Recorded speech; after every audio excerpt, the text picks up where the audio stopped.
అనుకోని ఎవ్వరికి ఏం కావాలో అది నీ గురించి అనుకోని. ఎవరన్నా ఒక పర్సన్ వచ్చి నీ గురించి వాళ్ళు ఇది చెప్పారు, లేదంటే నీ గురించి వాళ్ళు ఇలా అనుకుంటున్నారు, లేదంటే నీ గురించి నాకు ఒక విషయం తెలిసింది, ఇదంట కదా, అదంట కదా, ఇలా అంట కదా, అలా అంట కదా అని అంటే వాళ్ళకి క్లియర్గా నువ్వు చెప్పే అవును అనుకోని, దానికి ఇంకొంచెం యాడ్ చేసుకుని కూడా నువ్వు కూడా అనుకో, ప్రాబ్లమే లేదు.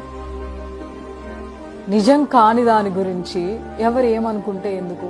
అండ్ ఎవరో ఏదో అనుకుంటున్నారు అని చెప్పేసి ఎవరో వచ్చి నీకు చెప్తే వాళ్ళకి నువ్వు ఏంటో అని ప్రూవ్ చేసుకోవడానికి ఎందుకు నీ ఎనర్జీని వేస్ట్ చేస్తున్నావు, నీ టైంని వేస్ట్ చేస్తున్నావు, నిన్ను నువ్వు రైట్ అని ప్రూవ్ చేసుకోవడానికి ట్రై చేస్తున్నావు.